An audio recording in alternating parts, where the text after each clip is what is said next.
Bismillahirrahmanirrahim. Assalamualaikum warahmatullahi wabarakatuh. Waalaikumsalam warahmatullahi wabarakatuh. Alhamdulillah pada hari ini kita bisa bertemu di acara diseminasi terkait calon penggerak, di mana kegiatan ini adalah salah satu tugas yang harus dikerjakan oleh seorang CGP untuk memenuhi sebuah aksi karya nyata di modul 1.4, di mana modul tersebut membahas terkait budaya positif.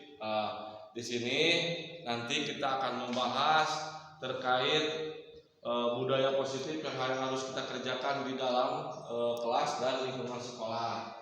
Tentunya pertama-tama saya ucapkan terima kasih kepada Bapak Ibu yang telah bisa hadir dalam kegiatan ini. Mudah-mudahan apa yang saya sampaikan atau kita nanti diskusikan bisa bermanfaat untuk bagi saya, umumnya bagi kita semua dalam menjalankan atau meningkatkan kegiatan pembelajaran di dalam kelas kita.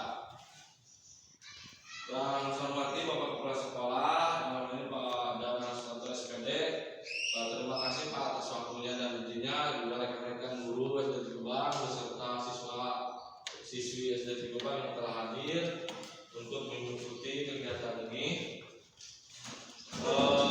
Saya hari ini atau dalam kegiatan ini akan membahas terkait budaya positif, di mana budaya positif ini ada beberapa cabang atau materi. Di antaranya ada keyakinan kelas, terus ada juga segitiga restitusi dan budaya positif itu sendiri.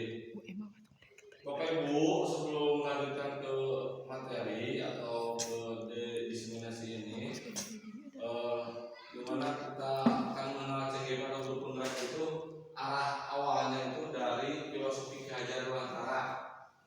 Nah, kita sudah tahu bahwa Ki Hajar Dewantara itu merupakan tokoh nasional tokoh pendidikan yang ada di negara kita di Indonesia. Yang kita kenal dengan beberapa filosofinya, yaitu ada Ingarso, Sung Tuwodo, ada juga Ingmadjo Mangun Arso, terus Tutuli Handar. Jadi grup penggerak itu tidak jauh dari itu. Jadi ada Ingarso Subono, Ingmadjo Mangun Arso dan Tutuli Handar. Jadi filosofi yang diterapkan dalam grup penggerak itu hanya dari sebatas filosofi Ki Hajar itu yang diambil, serta dalam kegiatan TGP menurut Ki Hajar Dewantara terkait dengan pendidikan. Jadi kalau dulu sebelum ini terkait saya, pengalaman saya sebelum mengenal CGP atau mengikuti CGP, kita itu biasanya dalam mengajar itu kumaha urangga gitu, kayak urang makil gitu. Ternyata setelah dipelajari dalam TGP ada beberapa hal yang ternyata tidak sesuai dengan kenyataan atau kebiasaan kita sehari-hari. Jadi filosofi Ki Hajar di sini saya akan bacakan. Menurut Ki Hajar Dewantara, ada tujuan pendidikan itu menuntun secara kodrat. Jadi kalau menuntun mah itu semuanya tong dulu ribut-ribut terus sampai gini yang tidak semua musuh gitu. Menuntun segala kodrat yang ada pada anak agar mereka dapat mencapai keselamatan dan kebahagiaan setinggi-tingginya, baik sebagai manusia maupun sebagai anggota masyarakat. Jadi dulu kegiatan kita dulu, misalkan kita belajar oleh guru kita terdahulu, siapa yang berpikir atau kamu itu harus begini.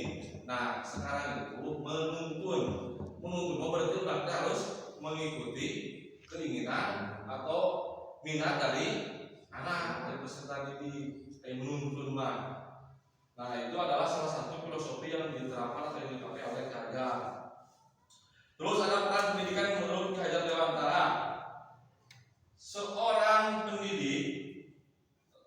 pendidik bisa diibaratkan seperti seorang petani yang menanam padi. Misalnya hanya dapat menentukan tumbuhnya padi, ia dapat memperbaiki kondisi tanah, memelihara tanaman padi, memberi pupuk dan air, membasmi ulat atau jamur yang mengganggu hidup tanaman padi dan lain sebagainya. Meskipun pertumbuhan tanaman padi dapat diperbaiki, tetapi ia tidak dapat mengganti kodratnya padi. Misalnya dia tidak akan mendapat menjadikan padi dan ditanamnya itu tumbuh sebagai jagung. Jadi intinya pendidikan atau menurut kajian ini peran pendidik berarti guru kita sebagai pendidik diibaratkan itu seperti seorang petani yang menanam padi. Jadi kita sebagai petaninya, guru peserta didik sebagai tanamannya. Jadi jika kita menanam padi, kita hanya bisa membasmi hama-hamanya, memupuknya agar si padi tersebut bisa menghasilkan padi yang unggul atau berhasil. Sama kalau dikaitkan dengan hal tadi, kita sebagai guru juga dalam mendidik atau mengajar si siswa diibaratkan sebagai padi, kita gurunya sebagai petani.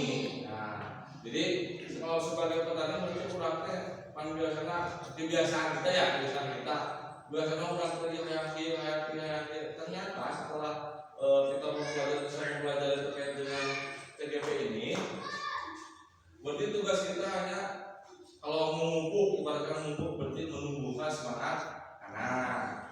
Kalau misalkan menghilangkan tadi ada hama-hama, berarti kita tinggal melihat apa sih yang menghambat anak didik kita itu dalam kegiatan pembelajaran ataupun dalam hal misalkan sekolahnya jarang, terus ada misalkan siswa yang perilakunya kurang baik atau menyimpang.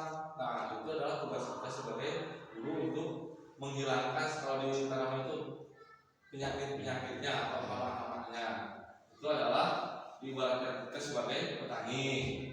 Dan kita juga tidak akan bisa kalau kita itu menanam padi menjadi jagung. Berarti intinya si siswa kita, si anak didik kita itu misalkan ketika ternyata harapan atau cita-citanya itu, keinginan dalam belajarnya itu misalkan saya mah ingin belajar teh santai, tapi materi yang disampaikan diterima, terus dalam pembelajaran tidak ada belajar kelompok atau yang lain, itu yang harus kita pahami sebagai guru. Jadi materi yang kita sampaikan itu bisa diterima oleh peserta didik. Itu merupakan salah satu filosofi yang diterapkan oleh Kajian Dewantara.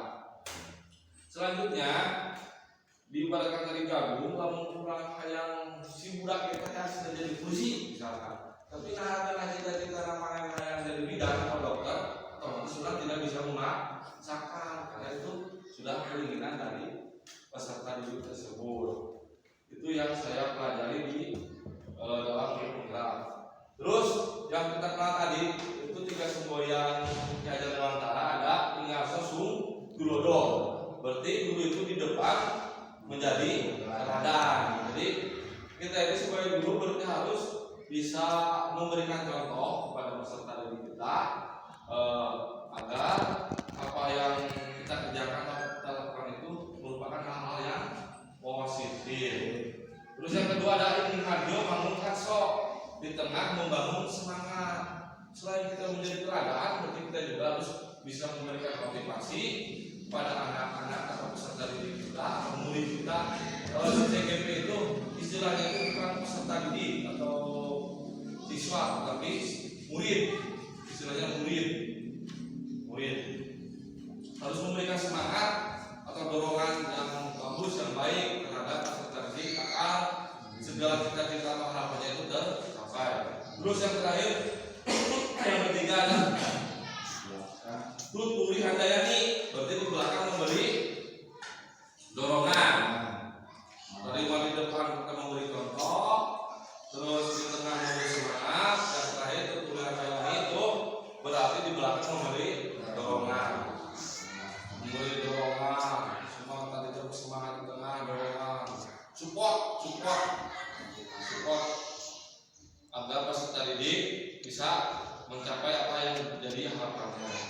Nah, dari budaya positif di sini pengertian dari budaya positif itu adalah suatu kebiasaan yang bernilai positif yang berpihak pada murid.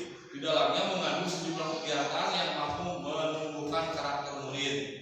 Jadi budaya positif itu pembiasaan atau kebiasaan-kebiasaan peserta didik yang dilaksanakan baik itu di sekolah, di rumah, dan di lingkungannya. Tapi kebiasaan tersebut berpihak pada murid. Kita harus maknai dan jelaskan berpihak pada murid. Itu kata kuncinya, berpihak pada murid. Murid yang bagaimana? Nah, bukan berarti murid yang misalkan ada yang biasanya ada siswa yang perilakunya kurang baik atau negatif, bukan seperti itu, tapi perilaku murid yang positif. Keinginan murid yang baik itu yang bagaimana? Misalkan kalau ada kita yang sudah biasa ada piket di kelas, itu merupakan kebiasaan atau budaya positif. Terus sopan santunnya juga harus ada.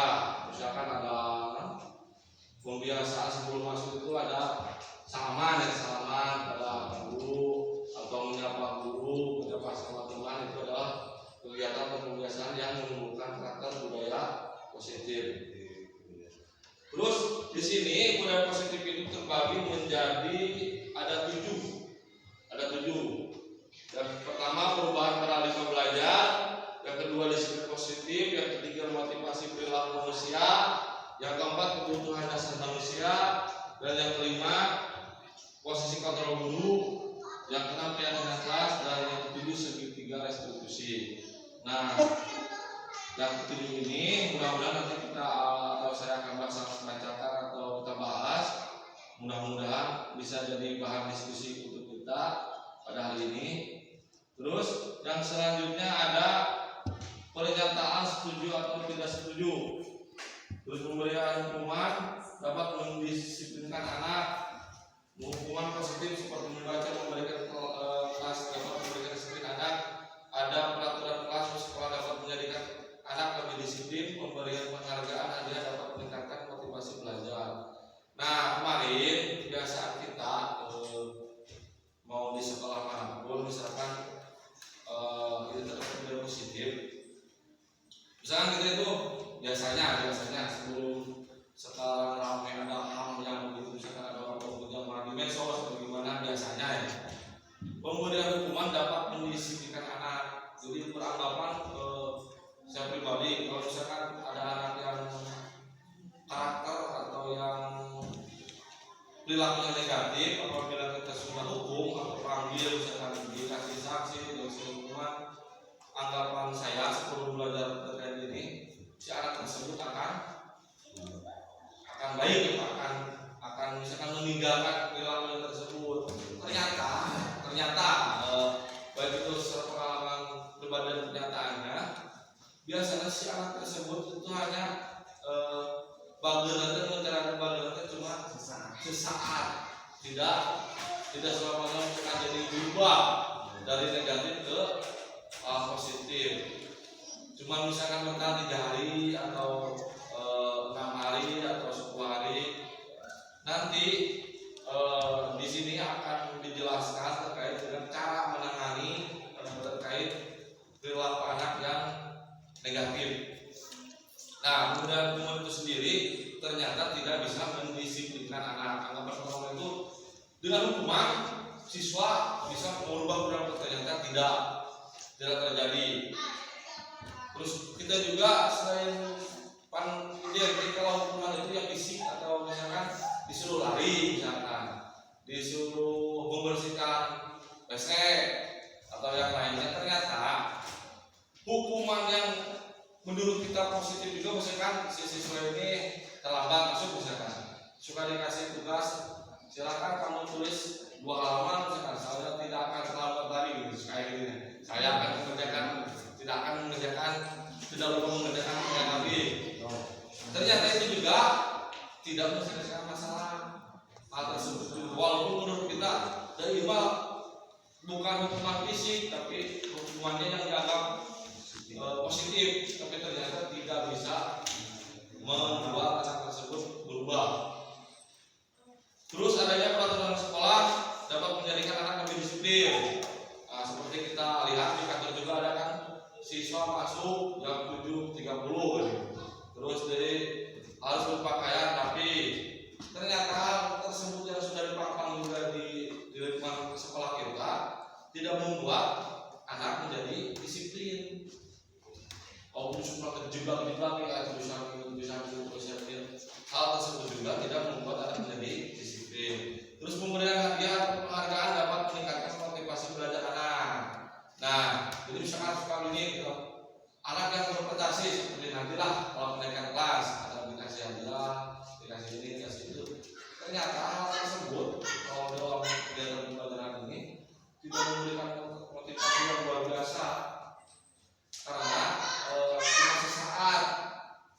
tidak motivasi nanti kalau nanti kita akan bahas ada motivasi ekstrinsik, ada intrinsik. Jadi yang harus kita tumbuhkan itu pada diri anak itu motivasi yang intrinsik, jadi yang di dalam dirinya, jadi itu bisa berkesinambungan atau melekat dalam dirinya. Pemberian hadiah juga tidak bisa memberikan motivasi yang baik terhadap siswa, karena biasanya yang mendapatkan hadiah saja yang merasa bahagia dan bangga, sedangkan yang tidak mendapat hadiah ada yang kecewa, ada yang iri, ada dasar ketawa yang misalkan kamu. Tapi ada hal-hal tertentu, kriteria tertentu, misalkan kamu sudah dibahas di pembelajaran, misalkan kita itu ngasih, misalkan si A ini sudah bisa mau mendapatkan prestasi terkait olahraga atau apa, jadi tidak diberikan di umum, tapi secara pribadi yang lain atau teman-temannya tidak mengetahui itu bisa menimbulkan motivasi. Kalau secara umum misalkan menimbulkan itu tadi keirian dan yang lainnya. Terus untuk membangun budaya positif, sekolah perlu menyediakan lingkungan yang positif, aman dan nyaman agar murid mampu berpikir, bertindak dan menciptakan dengan merdeka, mandiri dan bertanggung jawab. Salah satu strategi yang perlu ditinjau ulang adalah bentuk disiplin yang dijalankan selama ini di sekolah kita. Seperti tadi, dalam aturan sudah terpampang harus masuk jam sekian, pakaian harus sekian, dan juga sudah disampaikan satu orang siswa waktu rapat terkait aturan-aturan yang telah dibuat dari kesepakatan antara peserta didik, guru, dan juga orang tua. Itu tidak bisa menimbulkan secara langsung terkait dengan kepatuhan itu sendiri, karena apa? Karena hal tersebut itu tadi tidak timbul dalam dirinya, jadi si anak itu belum sadar. Jadi ulang teknologi dia kata untuk misalkan cukup para membaca saja.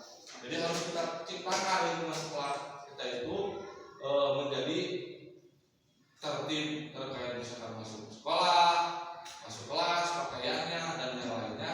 Tentunya seperti tadi yang dikatakan dalam ingat susun produk tadi, dari kita dulu, dari guru-guru itu sendiri, agar bisa memberikan contoh kepada para murid-muridnya. Selanjutnya ada permainan sedikit ini, jadi seperti permainan. Di sini ada permainan, jadi kita akan mengepakkan tangan, nanti kita jaga kepakan tangan ini agar tidak terbuka, walaupun itu disuruh misalnya oleh kepala sekolah, oleh guru, oleh yang lainnya, kita jaga agar kepakan tangan ini tidak terbuka, tetap bisa praktekkan. Jadi kita kepakan tangannya, misalkan kata kepala sekolah itu, tolong buka. Walaupun kita disuruh apa siapapun, kalau ingin dalam hati kita tidak mau membuka, tetap tidak akan terbuka. Jadi isi kepala tangan ini akan tetap rapat, akan terkepal. Karena walaupun yang disebut kita dalam hati kita itu tidak ingin membukanya gitu. Nah, itu merupakan permainannya ya Pak Jepri terus gede tenang Pak Jepri. Jadi itu merupakan salah satu contoh yang sangat berinspirasi mengepakkan tangan. Jadi di sini ada pertanyaannya, apakah Anda akan membuka kepala tangan Anda dengan tunjukkan atau godaan atau pasangan teman Anda? Apakah tadi itu berapa? Pegang tangannya. Batuan atau waktu pimpinan disuruh dibuka, apakah kita akan membukanya? Tentu tidak. Kita tidak ingin membuka. Terus, ataukah Anda akan bertahan dan menolak membuka kepala tangan sampai sekuat tenaga Anda? Jadi kita akan tetap bertahan karena hati kita belum mengizinkan untuk membuka. Siapa yang memegang kontrol untuk membuka atau mempertahankan kepala tangan? Diri kita. Karena segala sesuatu itu yang kontrolnya adalah diri kita. Jadi itu tadi ada makna dari permainan kepala tangan. Terus yang selanjutnya ada perubahan paradigma belajar. Perubahan paradigma belajar di sini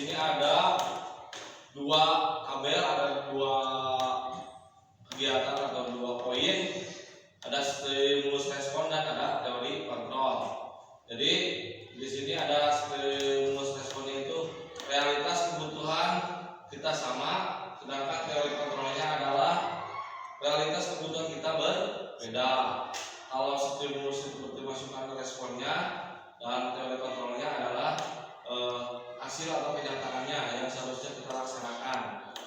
Terus ada juga semua orang melihat yang sama, setiap orang memiliki gambaran yang berbeda. Jadi kebalikannya, kalau stimulus respon itu yang menyuruh, kalau yang teori kontrol itu yang kenyataan atau realitasnya.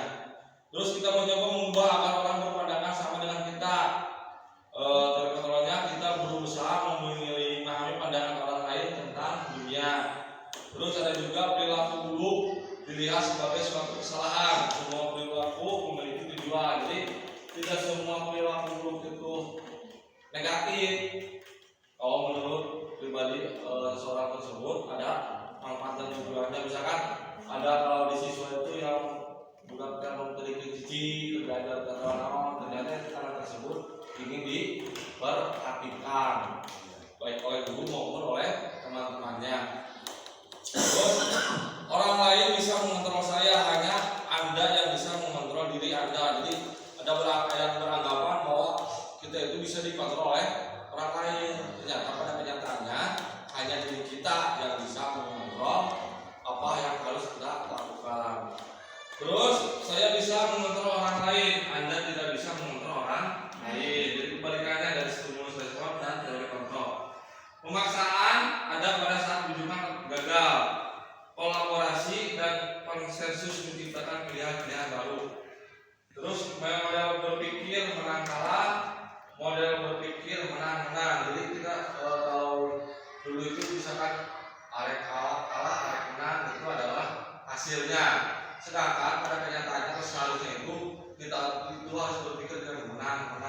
Karena dengan stimulus tersebut otomatis diri kita akan merasa terdorong atau termotivasi untuk melakukan sesuatu yang baik dan berguna. Di sini ada disiplin positif. Kebanyakan orang akan menghubungkan kata disiplin dengan tertib, teratur, dan kepatuhan pada peraturan.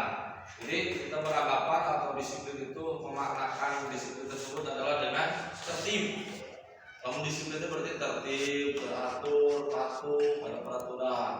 Nah, kata disiplin itu sendiri sering dihubungkan dengan hukuman. Jadi misalkan ada anak atau guru yang tidak disiplin, berarti akan mendapat hukuman biasanya identiknya. Nah, padahal sesungguhnya itu berbeda. Karena dalam disiplin positif ini, tidak harus segala sesuatu yang melanggar aturan itu mendapat hukuman. Justru itu adalah salah satu alternatif terakhir, dan kalau perlu tidak digunakan sama sekali. Jadi intinya kebiasaan kita biasanya kalau misalkan ada yang melanggar itu, misalkan ada siswa atau apa melanggar tertib akan mendapat hukuman.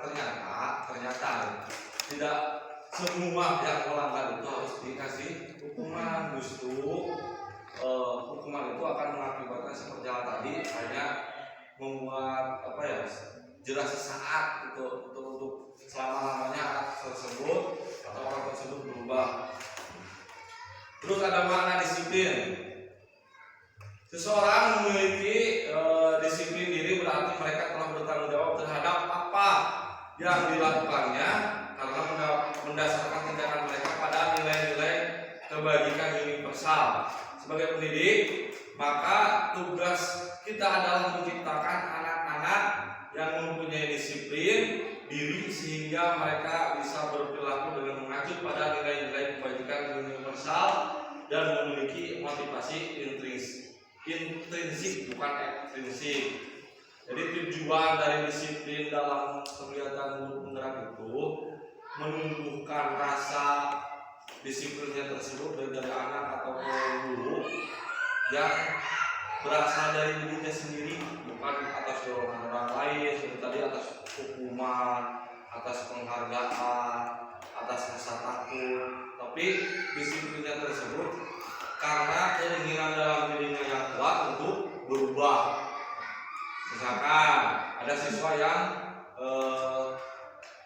kalau kemarin kita mendapat kasus merokok, pernah merokok, siswa merokok, oleh guru dipanggil. Misalkan kalau kemarin kan masalah merokok itu kan masalah bawah, terus jadi lingkungan sekolah, dan juga dalam aturan kita kalau merokok itu dilarang bagi siswa dan siswi yang ada di sekolah kita di Cibang ini terutama. Terus oleh guru dipanggil dan dikasih arahan atau penjelasan. Ternyata setelah dipanggil pasukan datang ada lagi. Nah itu salah satu contoh yang real terkait dengan bahwa hukuman atau tindakan yang kurang tepat terkait ada pelanggaran yang dilakukan oleh siswa atau penanganannya tidak sesuai akan muncul lagi. Ternyata benar muncul lagi. Kelompok itu atau anak tersebut selesai ganti lagi pasukannya. Ternyata berarti itu karena kita sebagai guru belum memahami cara untuk meyakinkan bahwa siswa tersebut harus mempunyai rasa disiplin atau rasa ingin memperbaiki dirinya itu dalam dirinya sendiri, bukan dari luar. Kalau di luar dorongan dari orang tua, dari guru, disiksa guru atau kemana. Nah, hal tersebut nanti kita akan pelajari dan akan kita arahkan bahwa si siswa tersebut rasa disiplinnya itu harus muncul dari dalam dirinya sendiri. Nilai kebajikan universal. Di sini ada beberapa nilai kebajikan universal. Kita jelaskan dulu. Nilai kebajikan atau nilai universal itu adalah sifat positif manusia yang merupakan tujuan mulia yang ingin dicapai setiap individu. Nilai tersebut bersifat universal dan lintas bahasa, suku, bangsa, agama maupun latar belakang. Jadi nilai kebajikan universal itu adalah sifat positif manusia yang merupakan tujuan yang seperti tadi. Berarti nilai kebajikan universal itu nilai positif yang harus ditumbuhkan pada diri anak-anak didik kita atau murid-murid kita. Nah, nilai kebajikan universal di sini ada beberapa macam.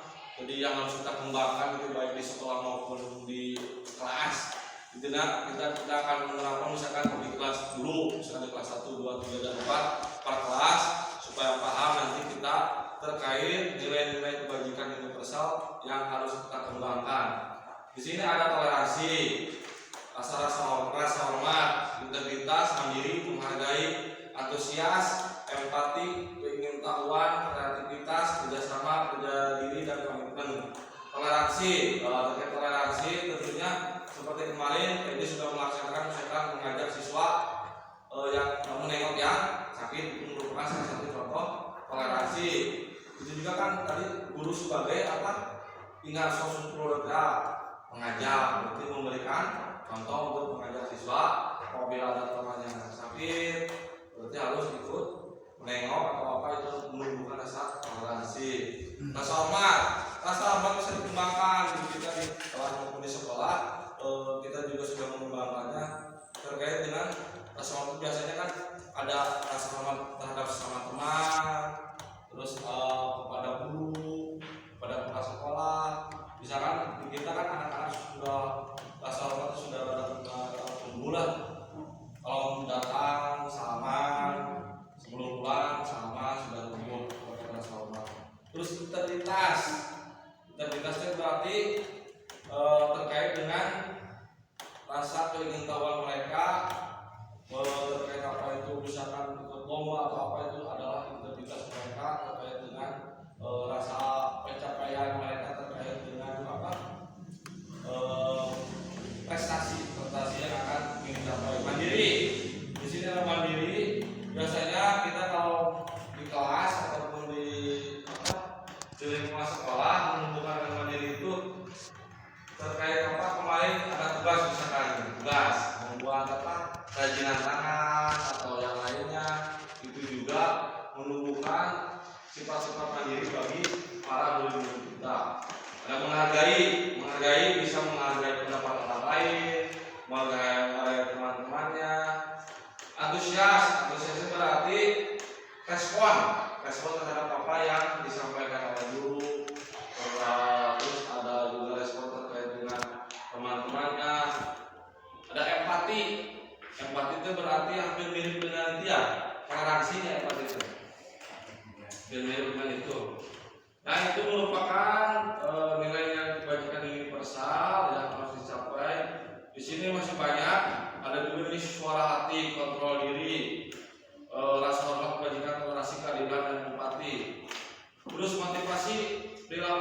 sebagai seorang guru, apa motivasi yang mendasari Anda saat hadir mengajar tepat waktu? Nah, ada pertanyaan nih Pak Deris.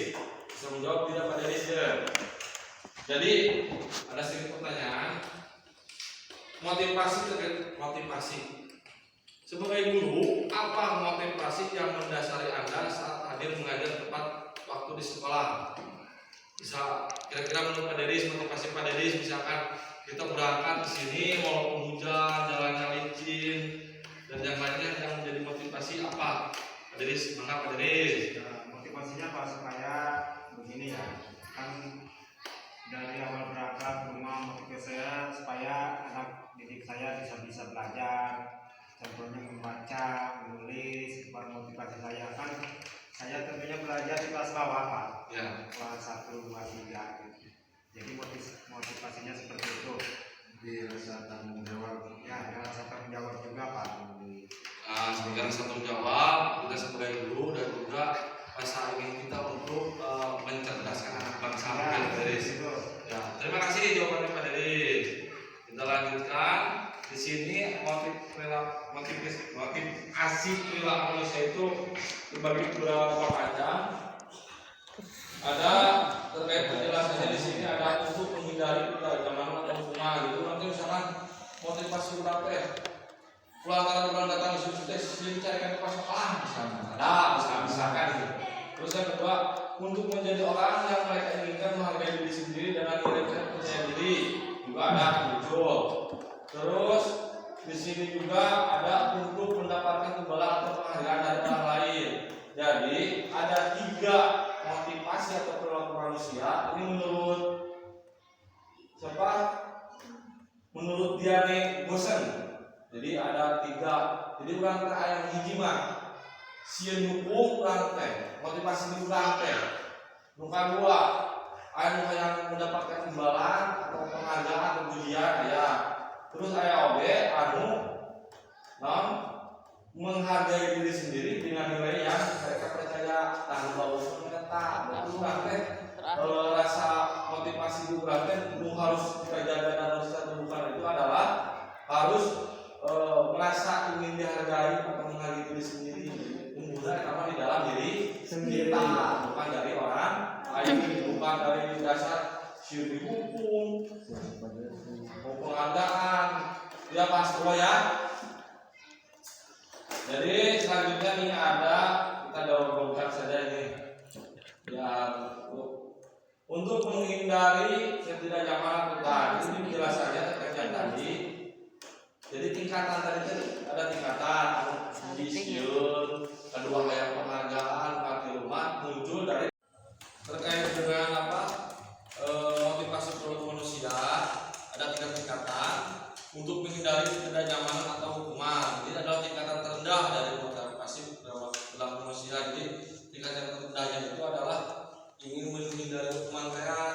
Nah itu adalah tingkatan yang terendah. Yang kedua adalah untuk mendapatkan imbalan atau penghargaan dari orang lain, adalah tingkatan yang kedua, 1 tingkat di atas motivasi yang pertama teman, berarti tingkat kedua. Untuk yang ketiga itu untuk menjadi orang yang mereka inginkan dan menghargai diri sendiri dengan nilai yang mereka percaya, bahwa ini adalah tingkatan yang ketiga. Jadi ini adalah motivasi yang membuat seseorang memiliki disiplin positif, karena motivasi perilaku bersifat internal bukan eksternal. Yang kedua dari eksternal, yang dihukum, terus dari yang kedua kayak imbalan, sama eksternal dan mengenai. Ketiga muncul dari dalam dirinya sendiri atau yang terbaik, yang terbagus gitu. Nah, terus ada hukuman, konsekuensi, dan restitusi. Tadi kita bahas terkait apa yang sudah, yang tadi terkait ada yang melanggar. Ternyata ini ada apa cara-caranya yang pas, yang sesuai dengan apa yang harus kita laksanakan terkait dengan zaman sekarang ini. Nah, hukuman, konsekuensi, dan restitusi. Hukuman itu sifatnya terencana atau tiba-tiba. Yang kedua, bersifat satu arah, dan yang ketiga berupa fisik atau psikis. Misalkan kita mendapatkan murid yang melanggar, otomatis biasanya kita secara spontan, kamu terlambat masuk, silakan kamu berdiri di depan kelas, kita spontan. Itu adalah hukuman. Dan bersifat satu arah, jadi kita guru yang memvonis bahwa murid tersebut bersalah. Nah, hukumannya itu bisa berupa fisik atau psikis, ya fisik seperti lari, psikis seperti tadi ya, kalau ada murid yang dihukum berdiri di depan kelas, otomatis si murid tersebut akan merasa malu. Terus ada konsekuensi, beda hukuman dan konsekuensi. Kalau hukum konsekuensi itu adalah rencana sudah disepakati. Kalau konsekuensi, si aturan tersebut misalkan di kelas itu sudah dipaparkan. Jika ada murid yang terlambat masuk, berarti konsekuensinya bisa misalkan membaca buku atau menuliskan perkalian atau berdiri di depan kelas, jangan ada dipakai sama, tapi yang lebih ke arah positif, mendidik. Terus diberikan berdasarkan suatu data yang umum dan dapat diukur. Jadi hukuman mah tadi bersifat dadakan. Kalau konsekuensi mah aturan yang sudah ada, jika ada yang melanggar, berarti konsekuensinya itu. Nah, yang ketiga adalah restitusi. Kalau ini di dalam guru penggerak itu diajarkan terkait dengan restitusi, di mana pengertian restitusi sendiri itu adalah proses menciptakan kondisi bagi murid untuk memperbaiki kesalahan mereka, sehingga mereka bisa menjadi atau kembali pada kelompok mereka. Ini menurut dosen. Jadi sebuah proses kolaborasi yang mengajarkan murid untuk mencari solusi masalah mereka dan membantu berpikir mereka agar mereka menjadi siswa atau murid yang baik. Kemarin yang membantu Emma dan Buwin ya, membantu terkait membuat video restitusi. Nah, itu adalah salah satu contoh bagaimana jika ada siswa yang melanggar, terus kita panggil, kita berikan arahan atau masalahnya dan dalam segitiga, dan namanya itu adalah segitiga restitusi, ada memvalidasi siswa, terus nanti ditanya pihak-pihaknya kemarin sudah bikin videonya. Itu merupakan salah satu contoh bentuk restitusi. Yang selanjutnya persamaan penghargaan dan hukuman. Nanti terkait restitusi ada di pembahasan, ada terkait contoh dan pengertian dari restitusi yang lebih lengkap. Penghargaan dan hukuman melalui jangka pendek dan jangka panjang. Jadi penghargaan dan hukuman sifatnya seperti tadi awal dikatakan tidak akan berlanjut atau terus menerus, hanya sesaat. Jadi bukan kayak misalkan dene akibat disingsiran, jadi sieun. Ada sudah nama? Biasa deui melanggar itu adalah merupakan dari penghargaan hukuman. Terus penghargaan tidak efektif, penghargaan rusak hubungan, penghargaan rusak hubungan. Seperti tadi ada si anu panggil kamu nggak bisa ke poli misalkan. Kalau si anu kalau tidak pilih yang aja pilih kemarin itu. Ya belum bisa pilih, kan menimbulkan hubungan yang buruk antara sesama. Nah, bisa jadi seperti itu. Terus penghargaan mengurangi ketepatan. Udah depan hanya lebih sampai ya bersyukur sih juara kayak gini kan, juara dengan tiru. Dan ternyata kacamata orang lain berbeda dengan kita. Udah nama si anu sekolah kan gitu. Itu kan menimbulkan mengurangi ketepatan. Terus penghargaan menurunkan kualitas. Ternyata dengan penghargaan kualitas seseorang atau siswa tersebut tidak bisa naik. Ada yang meneruskan kelas 1, kelas 1 adalah yang kelas 2-nya jadi tidak mendapatkan otomatis penghargaan itu tidak memotivasi si murid untuk lebih berkembang dan bisa meningkatkan prestasinya. Tapi mau memotivasi yang lainnya. Orang tersebut tidak salah kata apa ini. Jadi orang tersebut tidak termotivasi secara yang lain. Misalnya si apa ya menang hadiah, si C itu siapa yang beli dia. Iya. Hari si Jerman ini kan itu pengen lebih luhur kan. Silakan si jantan ada terang eleng. Nah itu adalah di sini penghargaan menurunkan kualitas. Jadi tetap pada tak. Terus penghargaan itu menghukum teh bisa jadi anu mendapat penghargaan teh tadi Bapak air menurun dia mah jadi perubahan ini buat perubahan sih curang ini bangun itu bisa ya jadi kamu udah terjadi boleh terjadi pikiran bukan jadikan motivasi tapi jadi beban misalnya itu terkait dengan penghargaan. Dan selanjutnya adalah kebutuhan dasar manusia. Di sini tadi kan sudah di awal terkait penjelasannya di sini menjadi jenisnya. Kebutuhan dasar manusia itu ada kebutuhan bertahan hidup, terus cinta dan kasih sayang, kebutuhan untuk diterima, penguasaan, kebutuhan kemampuan atas kemampuan, kebebasan, kebutuhan akan pilihan, kesenangan, kebutuhan untuk merasa senang. Jadi berarti sebagai manusia berarti memiliki kebutuhan dasar. Di antaranya kebutuhan bertahan hidup, otomatis kurang seperti mengajar itu adalah merupakan salah satu kita untuk mendapatkan apa? Inti nama materi lah ya. Materi untuk bertahan hidup itu adalah salah satu kebutuhan kita sebagai manusia. Dan selanjutnya ada juga kebutuhan cinta dan kasih sayang. Otomatis kurang sayang, coba bantuan yang lain-lainnya untuk saling saling cinta dan kasih sayang bukan kasih sayang kita lain cinta kasih sayang juga populer bisa membangun bisa hubungan gitu. Terus ada juga kebebasan berarti seperti apapun bebas tekan orang lain bisa itu adalah salah satu dasar kebutuhan manusia.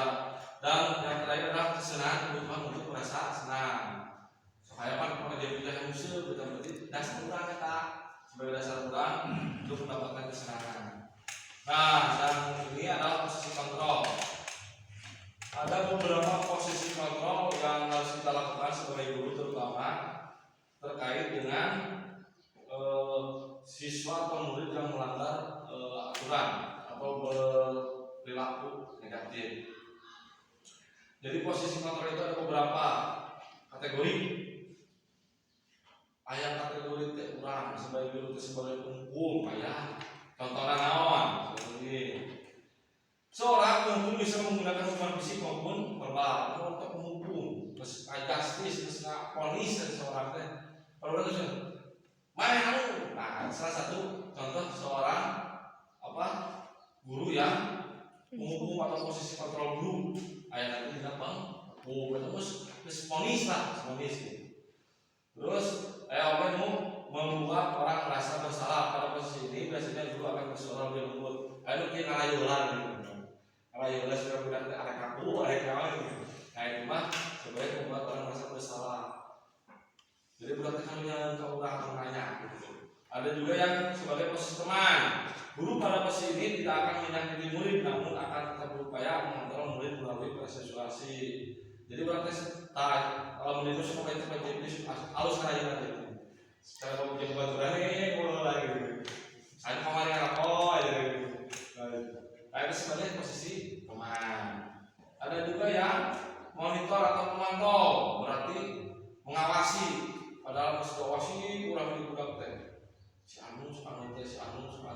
Pertama sebagai posisi guru sebagai monitor atau pemantau. Yang bagus adalah yang ini yang terakhir, yaitu posisi guru sebagai manajer. Pada posisi ini, di mana guru berbuat sesuatu bersama dengan murid, mempersilahkan murid bertanggung jawab, perilakunya, mendukung murid agar dapat menemukan solusi agar permasalahannya sendiri. Jadi di posisi manajer ini, guru itu selain membuat murid yang melakukan tindakan yang negatif itu mengaku terkait perlu dirayu untuk perlu dikenal tapi langsung orang lain jadi ceritanya. Lalu setelah itu guru juga bisa memberikan solusi bagi si murid tersebut agar murid tersebut bisa meninggalkan perilaku yang negatif. Itu adalah posisi adanya di posisi manajer yang terbaik. Nah, selanjutnya ini terkait penjelasan yang barusan. Ada kata-kata anak di kata-kata lain. Ada kata seperti posisi menghukum. Dia akan berbicara dengan keras, menunjuk di dalam tempat terkait itu. Ini apa penghukum benar gitu. Terus yang kedua posisi pembatas bersalaman. Ayat kata-kata gimana? Berapa kali Bapak harus memberitahu kamu? Kan mana itu bedanya? Kamu itu sudah dikasih tahu kalau kamu katakan berapa kali di posisi membuat rasa jadi berapa kali rasa salah kata-kata itu. Terus posisi mama kata-kata tentang dia. Ayo bantulah demi Bapak. Satu bantulah kumaha ya kepada itu lagi ya. Atau ayo ingat tidak bantuan Bapak selama ini. Kan mana teh geus diomongan, geus dibantuan kamari kasus kamari teh geus kieu. Ayeuna kieu. Jihad tuh ada posisi teh teman itu mah. Ciri-ciri nanti. Maksud peraturan apa ini kan peraturan ada apa yang telah kamu lakukan sanksi atau konsekuensi. Jadi si budak sudah tahu aturan kamu melanggar, kurang dijelaskan dulu ada posisi aparatur pemantau. Manajer mah sudah katakanlah dia dalam posisi manajer. Apa yang kita yakini berarti kan kurang itu sudah punya kesepakatan kelas ya. Tata tertib, mana biarlah saya tata tertib. Jadi si anak sudah tahu, sudah tahu apa yang kita yakini, berarti yang ini terkait dengan tata tertib. Apakah kamu yakininya hanya memberi kurang teh? Jadi fokuskan eta. Jika kamu meyakininya, apakah kamu bersedia memperbaikinya? Jadi si budaknya teka rasa tapi digali apa yang sudah mereka lakukan. Jika kamu memperbaiki ini, hal ini menunjukkan apa tentang diri kamu. Terus merasa bersalah, aku timbul keinginan di mana untuk memperbaiki. Jadi ulama guru menggali si budaknya ngomongkan kumaha supaya rasa bersalahnya itu muncul dan cara terbaik untuk memperbaiki itu kumaha. Apa yang cara kamu untuk memperbaiki hal kita? Jadi muncul meskipun karena kurang simpul ke berarti kita harus melakukan ini misalkan. Yang selanjutnya keyakinan kelas, sampai pada keyakinan kelas. Ini kan sudah ada apa budaya positif dan yang lainnya. Sekarang menjadi keyakinan kelas. Ini terutama untuk anak-anak besar ini. Kemarin waktu itu pelajaran terkait ini ternyata menentukan apa peraturan wali kelas gitu mas kayak ini. Datang 5 menit sebelum pelajaran. Di kelas tidak boleh kurang menit. Terus harus membuat apa cara dia orang kata-kata. Ternyata kita itu dalam membuat kata-kata keyakinan kelas harus dikatakan keyakinan kelas seharusnya orang teh dikasihkan dulu ke anak-anak ke murid. Menurut kamu apa yang harus diyakini di kelas enam? Ini perjanjian, mencari nama kesepakatan belajar.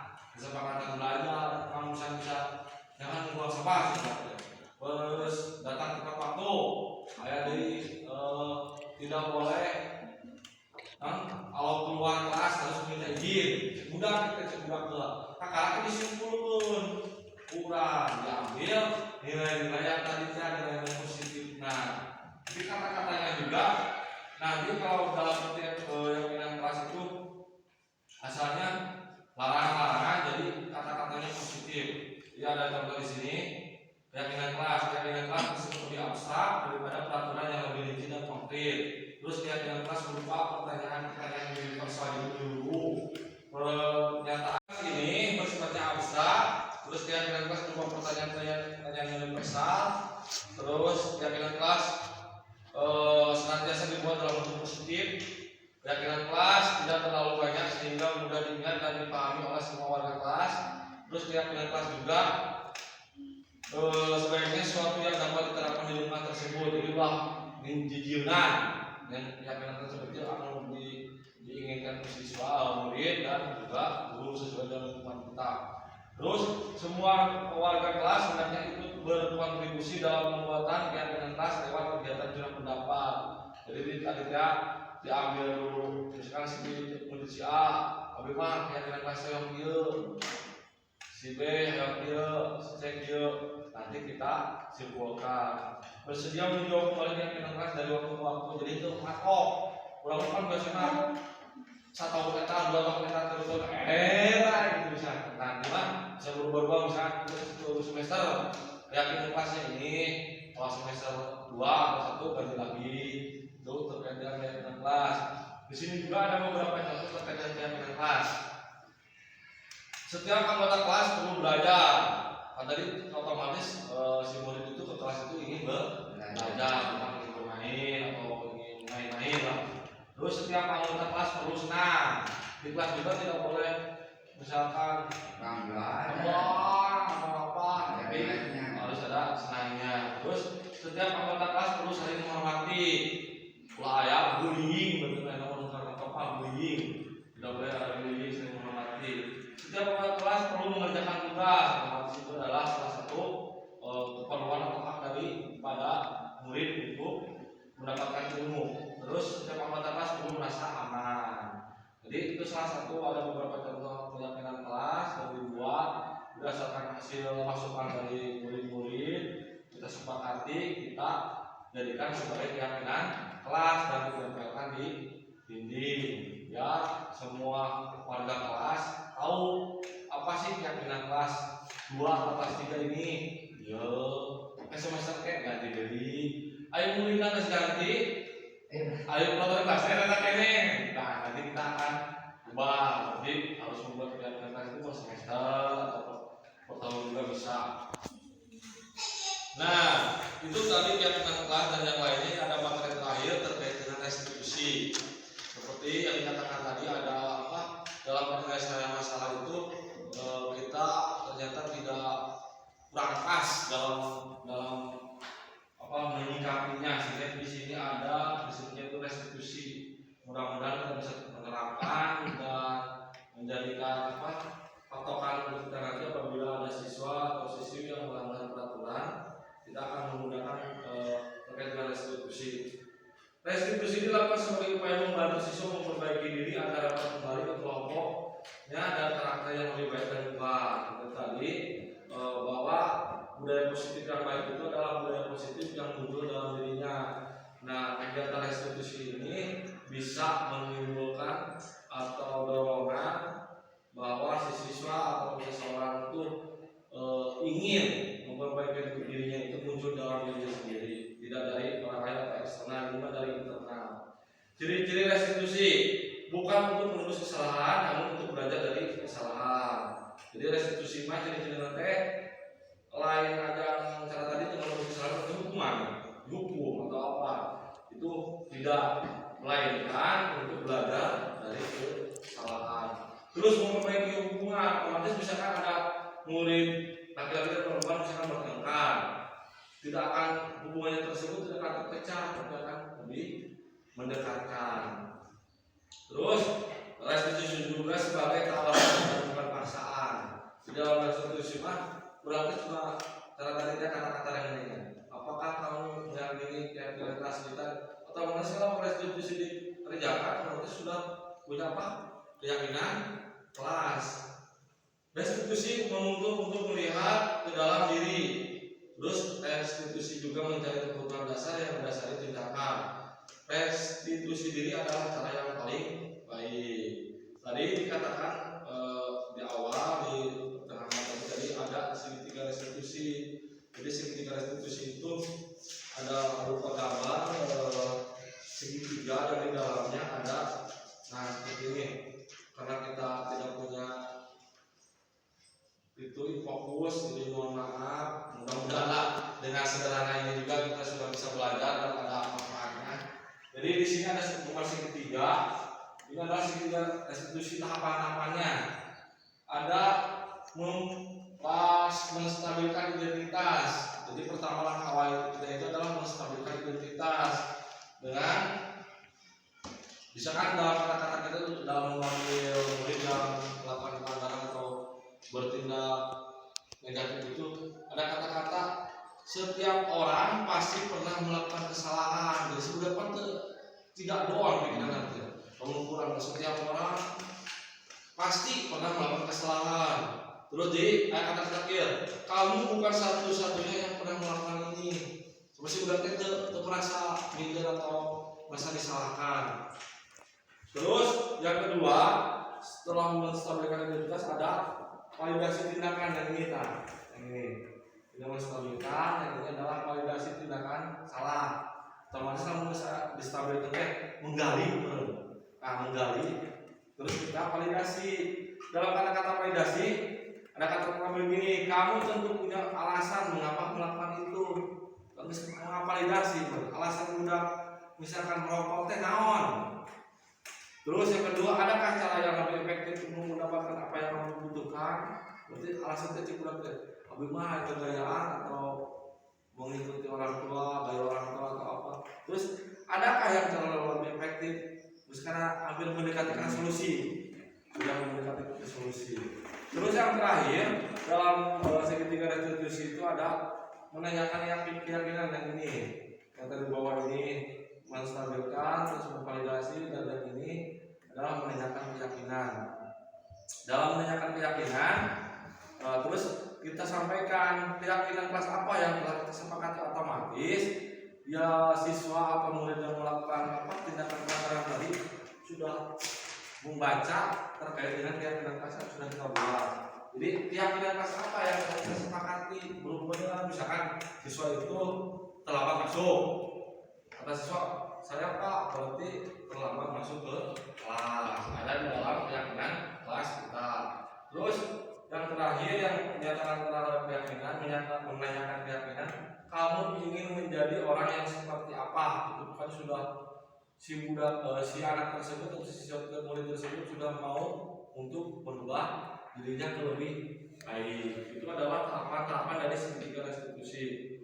Tujuan kita apa itu adalah restitusi, budaya positif, pengembangan dasar manusia. Tujuannya adalah membangun budaya positif di sekolah dengan menumbuhkan motivasi prinsip dalam diri murid melalui keyakinan kelas yang berdasarkan nilai-nilai kebajikan sehingga tercipta karakter pelajar yang sesuai dengan profil pelajar Pancasila. Jadi inti dari materi tadi terkait restitusi dan yang lainnya fokusnya ke dalam profil pelajar Pancasila yang mandiri, saling menghormati, toleransi. Itu yang menjadi fokus kita di dalam mengajar atau mendidik para murid.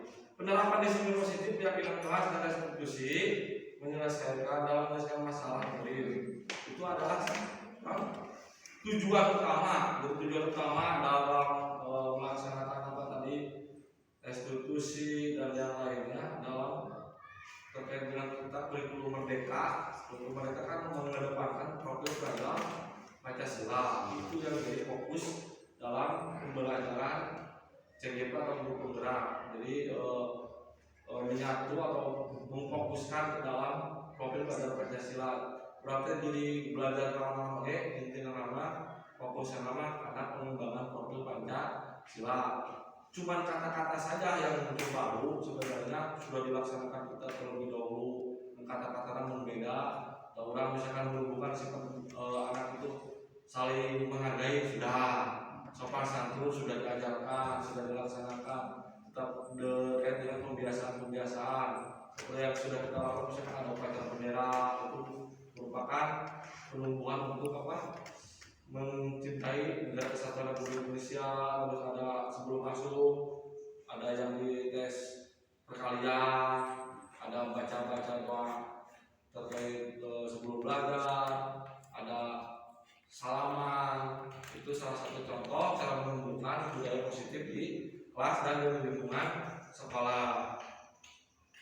Mungkin itu tadi paparan saya dari awal sampai akhir. Mudah-mudahan ada manfaatnya bagi saya sendiri yang menyampaikan dan bagi Bapak Ibu guru juga atau Bapak sekolah. Terima kasih atas waktunya. Mudah-mudahan kegiatan kita ini bisa bermanfaat lah, intinya bermanfaat bagi Cibang ke depannya, karena kemajuan zaman itu bukan untuk ditakuti, tapi untuk kita bisa mengembang, berkembang demi kemajuan para peserta didik, para murid-murid kita, seperti yang tadi dikatakan oleh Haidar Dewantara, bahwa kita itu ibarat petani tidak bisa mengubah sekaligus peserta didik atau murid, tapi kita hanya bisa memupuk, membuang hal positif yang negatif yang ada di siswa menjadi hal yang positif. Itu adalah tujuan utama dari profil pelajaran Pancasila dan juga terkait dengan semboyan Haidar Dewantara. Terima kasih. Mohon maaf apabila banyak kesalahan. Bila taufiq hidayah. Wassalamualaikum warahmatullahi wabarakatuh.